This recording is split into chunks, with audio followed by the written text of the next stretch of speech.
Hi everyone, my name is Della Phelps. I'm an artist among other things, as well as I'm known as the Bicycle Lady. How are you doing today? I'm doing great.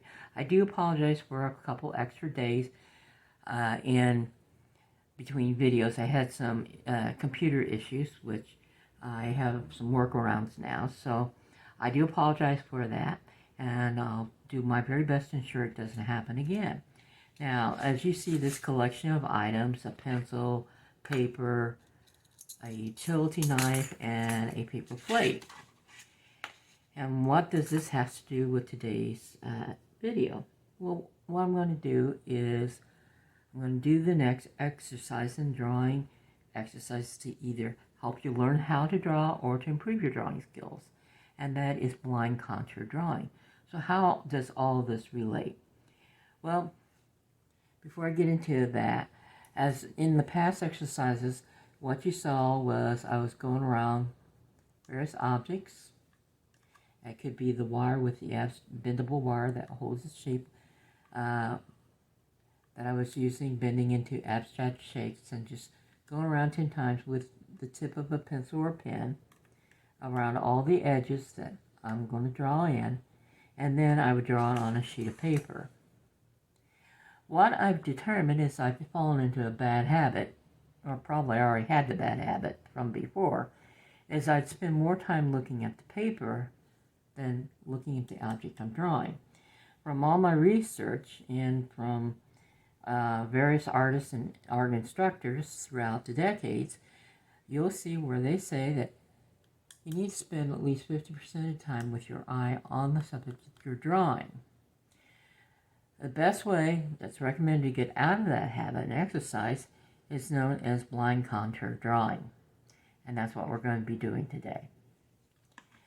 On the screen you see an illustration I've done of a classical way of doing blind contour drawing. That is that you choose your subject, and the subject here is a particular position of the hand.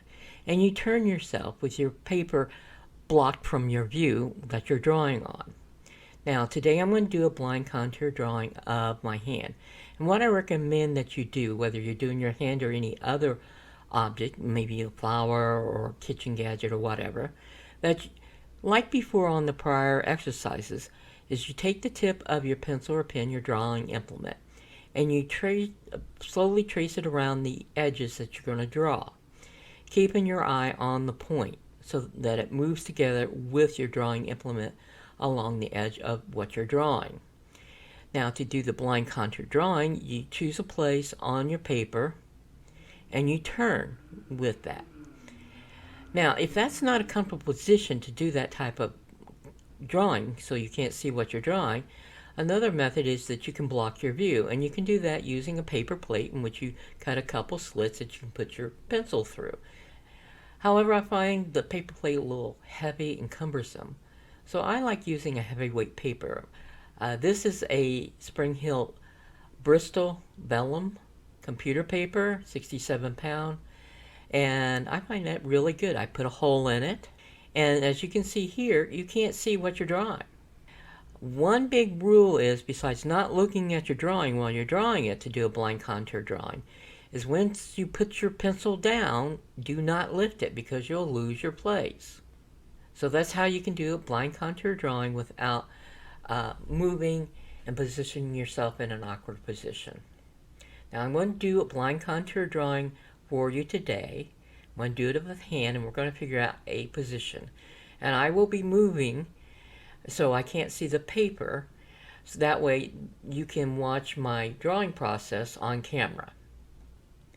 Now first things first, I'm going to need to find a position I'm going to start at. So I'm going to start there. And as I'm drawing, I'm going to speed this up probably 2 times the speed. Now I'm looking at my hand, and you can see where I've started the drawing here. Now this is not going to be an exact replica or a rendering of ultra realistic rendering. It's going to be a little funky, hopefully recognizable. We'll see how it turns out once I can look at the paper and the drawing that I've done. But normally I do enjoy these. The big thing here is you're working to keep your eye on what you're drawing. And that's what I need to work on, so I can spend at least 50% of the time with my eye on the object I'm drawing and not on the paper. And that's one of the big reasons to do blind contour drawing.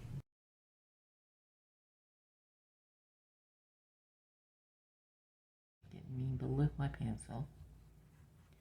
Let's just keep on going. Alright. Well, yeah, it looks kind of funky, but I guess I can tell. You can tell I got offline there, I scooted. But not too bad. I kind of like the funkiness. So, going through this week at least, maybe a little bit longer, on exercises, I'm going to be doing blind contour drawings.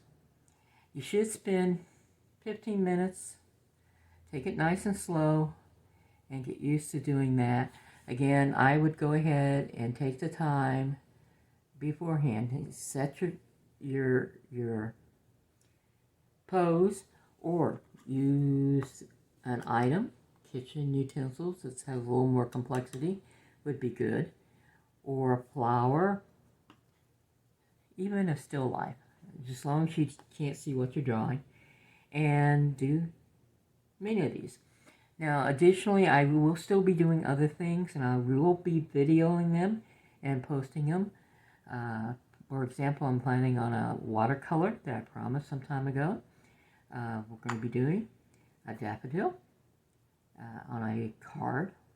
I'm going to be working with the Cotman Field Box watercolors.